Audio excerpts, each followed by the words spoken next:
Star प्रचारक असताना सुद्धा नेमकं धनंजय मुंडे यांना बीडमध्ये एकही सभा दिली नाही, कुठली बैठक झाली नाही, नेमकं काय गटबाजीचा परिणाम? नाही, बिलकुल नाही, गटबाजीचा काही परिणाम नाही आहे. बीडमध्ये जे काही आमचे पॅम्पलेट होते, जे काही आमचे पोस्टर्स लावलेले होते, जे आमच्या राष्ट्रवादी काँग्रेस पार्टीच्या वतीनं कार्यालयाच्या वतीनं जे लावले होते, त्या सर्व ह्याच्यावर माजी मंत्री धनंजयजी मुंडे साहेब यांचा फोटो त्याच्यावर त्या ठिकाणी होता. बाकी प्रभागामध्ये आपापल्या पद्धतीनं लोकांनी त्यांनाही आम्ही सांगितलं होतं, जो प्रोटोकॉल आहे पार्टीचा तो प्रोटोकॉल फॉलो करा, त्याच्यामध्ये हे फोटो असतील, त्याच्यामध्ये ते आमचे राज्याचे नेते आहेत त्यांचा फोटो त्या ठिकाणी होता. दुसरा विषय राहिला की बाबा ते बीडमध्ये का आले नाहीत, तर इथं विषय असा आहे की 2 सभा स्वतः अजितदादांनीच घेतल्या. नगरपालिकेच्या ह्याच्यामध्ये प्रभागामध्ये जावं लागतं.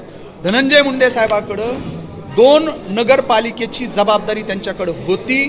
परळी असेल किंवा गंगाखेड असेल, या दोन्ही नगरपालिकेमध्ये राष्ट्रवादी काँग्रेस पार्टीचा झेंडा धनंजय मुंडे साहेबांच्या नेतृत्वाखाली मार्गदर्शनाखाली फडकलेला आहे. बीड नगरपालिकेनिमित्त तुम्हाला गुलाल लागलाय, मात्र लक्ष्मण हाके तुम्हाला गुलाल लागू देणार नाही. सोनवणे असतील, प्रकाशदादा असतील आणि तुम्हाला, या तिघांनाच ते टार्गेट करतायत. त्याला कालचा दाखवायचा ना इथला, त्याला इथला गुलाल दाखवायचा ना.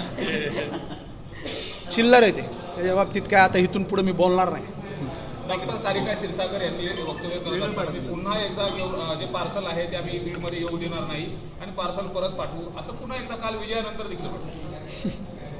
आता ह्याच्याबाबत काय बोलायचं? आता तुम्ही बीडकरांनी त्यांना चांगल्या पद्धतीनं अतिशय त्या मतदानाच्या माध्यमातून जो काही मॅन्डेट दिलेला आहे, जो कौल दिलेला आहे, जे मोठ्या मोठ्या वल्गना करत होते, मोठ्या मोठ्या गोष्टी करत होते, आव्हान देत होते की 3ऱ्या नंबरला जाणार, असं होणार तसं होणार, तर आज जे काही आहे सर्वात मोठा पक्ष म्हणून राष्ट्रवादी काँग्रेस पक्ष म्हणून बीडकरांनी स्वीकारलेला आहे.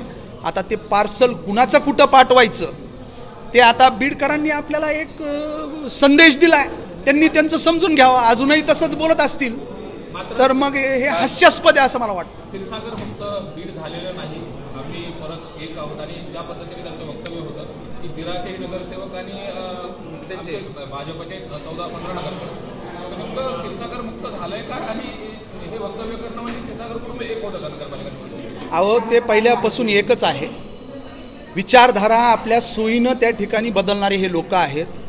शाहू फुले आंबेडकरांच्या विचारधारेनं काँग्रेस असेल किंवा त्यानंतर राष्ट्रवादी काँग्रेस पक्ष असेल, या पक्षानं यांच्या 3 पिढ्यांना ताकद देण्याचं काम केलं आहे, सत्तेमध्ये ठेवण्याचं काम केलेलं आहे.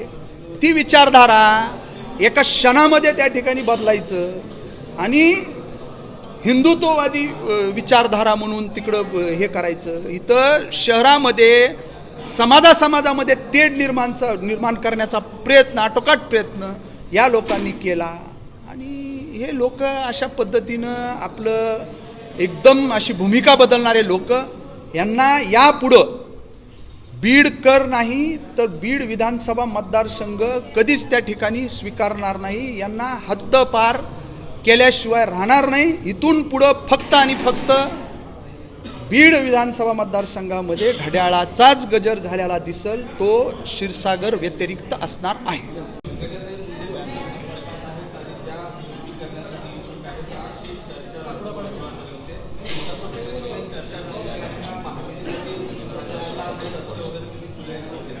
नाही, आज काही सांगता येणार नाही.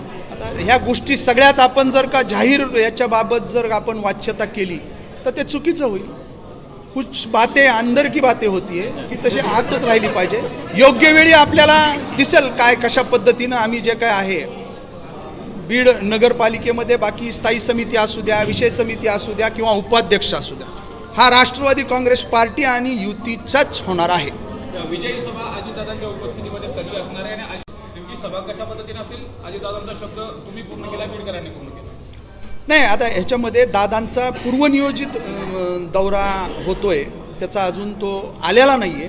परंतु बीड जिल्ह्यामध्ये जे काही जिल्हा नियोजन समितीच्या माध्यमातून पालकमंत्री म्हणून अजितदादांच्या नेतृत्वाखाली, त्यांच्या मार्गदर्शनाखाली जे काही कामं जे काही आता झालेले आहेत किंवा सुरू होत आहेत असे 1000 कामांचं उद्घाटन आणि भूमिपूजन हे एका जागेवर जे काही आहे होणार आहे आणि एक जिल्ह्याचा एक कार्यक्रम, विकासाचा कार्यक्रम तो होणार आहे.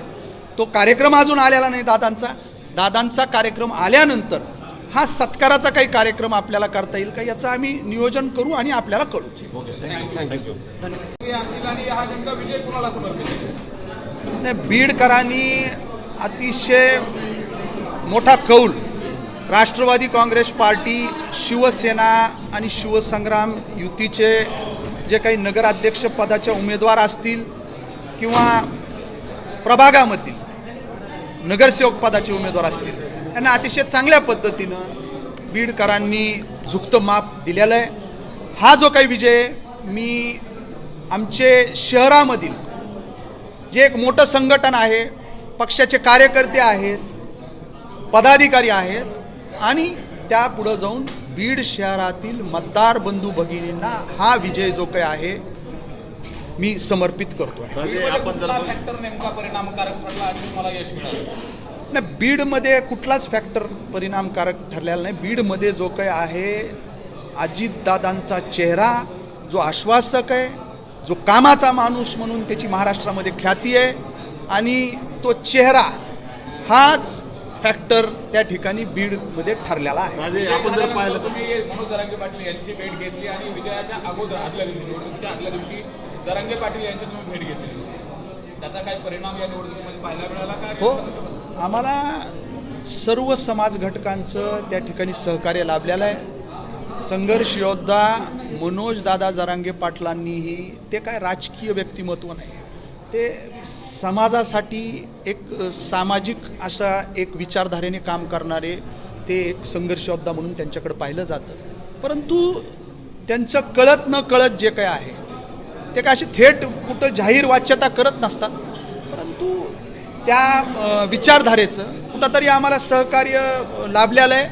त्या समाज घटकाचं जे आहे आम्हाला पाठबळ लाभलेलं आहे आणि तो एक महत्त्वाचा आमच्यासाठी एक हे ठरलेलं आहे. विजयामध्ये वाटा आहे. मात्र धनंजय मुंडेंचा बीडमध्ये